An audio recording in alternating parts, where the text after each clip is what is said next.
দ্বিতীয় দফায় রাজনৈতিক দলগুলোর সাথে বৈঠক করছে জাতীয় ঐক্যমত্য কমিশন। রাজধানীর ফরেন সার্ভিস একাডেমিতে আজকের বৈঠকে যোগ দিয়েছে জামায়াতে ইসলামী সহ প্রায় ৩০টি রাজনৈতিক দল। আরও জানাতে রাজধানীর ফরেন সার্ভিস একাডেমি থেকে যুক্ত হচ্ছেন সহকর্মী আনোয়ার হোসেন। আনোয়ার, আজকের বৈঠকে কারা অংশ নিচ্ছেন, সবশেষ কি তথ্য আছে আপনার কাছে, আমাদের বিস্তারিত জানাবেন। ফারা, বৈঠক তো শুরু হয়েছে, আপনি খবরেই যেটি বলছিলেন, আর সেই সঙ্গে আমরাও প্রচার করছিলাম যে এই যে জাতীয় ঐক্যমত্য কমিশনের যে সহসভাপতি, যার সভাপতিত্বে মূলত এই বৈঠকগুলো হচ্ছে, ডক্টর আলী রিয়াজ, তিনি বক্তব্যটি আমরা প্রচার করলাম। তো এখন বৈঠক চলছে। তো যেটি বলতে চাই, বৈঠকের যে মূল যে এজেন্ডা আজকে প্রথম যে বিষয়টি রয়েছে সেটি জাতীয় সাংবিধানিক কাউন্সিল গঠন। এই এনসিসি এই গঠন, এটি নিয়েই কিন্তু মূলত আলোচনাটি আজকের বৈঠকে শুরু হয়েছে। একটু বলে রাখি যে বিষয়টি হচ্ছে যে এই যে সাংবিধানিক কিছু গুরুত্বপূর্ণ পদ থাকে, সেই পদের যে নিয়োগ প্রক্রিয়া সেটি স্বচ্ছতার ভিত্তিতে করা, এবং সেই সঙ্গে সংবিধানে একটি আলাদা করে যে এনসিসি গঠন, এই প্রস্তাবটি কিন্তু সংবিধান সংস্কার যে কমিশন আছে তাদের পক্ষ থেকে এটি আগে আসলে দেওয়া হয়েছিল। সেই বিষয়টি আজকে এজেন্ডার মধ্যে আছে। আর সেই সঙ্গে আরও দুটি গুরুত্বপূর্ণ বিষয় আছে, তার মধ্যে আছে হচ্ছে জেলা সমন্বয় পরিষদ গঠন।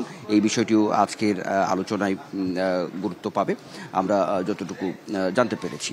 তো সব মিলিয়ে কিছু বিষয় যে অমীমাংসিত রয়েছে, সেই বিষয়গুলো সামনের সপ্তাহে আবার সেখানে আলোচনায় আসবে, এমন একটি কথাও কিন্তু জাতীয় ঐকমত্য কমিশন থেকে আজকের সূচনা বক্তব্যে সহসভাপতি তিনি জানিয়েছেন।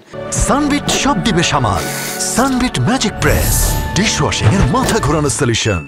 তো সব মিলিয়ে যদি বলা যায়, তাহলে যেটি বলার চেষ্টা করা হচ্ছে জাতীয় ঐক্যমত্য কমিশনের পক্ষ থেকে, সেটি হচ্ছে যে আগামী মাসে অর্থাৎ জুলাই মাসে এই জুলাই সনদ, অর্থাৎ এই যে আলোচনাগুলো হচ্ছে রাজনৈতিক দলগুলোর সঙ্গে, সেই পরিপ্রেক্ষিতে একটি অবস্থায় একটি জায়গায় গিয়ে আসলে জাতীয় ঐক্যমত্য কমিশন পৌঁছবে এমন একটি আশাবাদও আছে। আর একটি বিষয় যেটি আপনি খবরেও বলছিলেন, আজকে এই বৈঠকে অর্থাৎ দ্বিতীয় পর্যায়ের যে তৃতীয় দিনের বৈঠক রাজনৈতিক দলগুলোর সঙ্গে, তাতে করে গতকাল জামায়াতে ইসলামী উপস্থিত ছিলেন না, কিন্তু আজকে তারা উপস্থিত আছেন। তাতে বলাই যায় আজকে পরিপূর্ণ রাজনৈতিক দলগুলো আছে, ৩০টি রাজনৈতিক দল আজকে উপস্থিত আছে।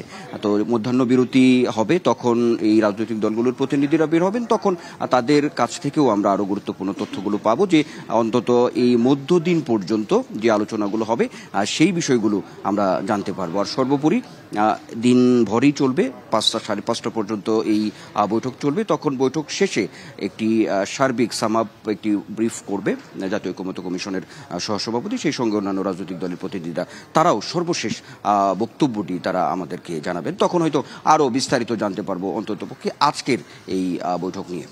ফারা, ধন্যবাদ আনোয়ার আমাদের সাথে যুক্ত হওয়ার জন্য।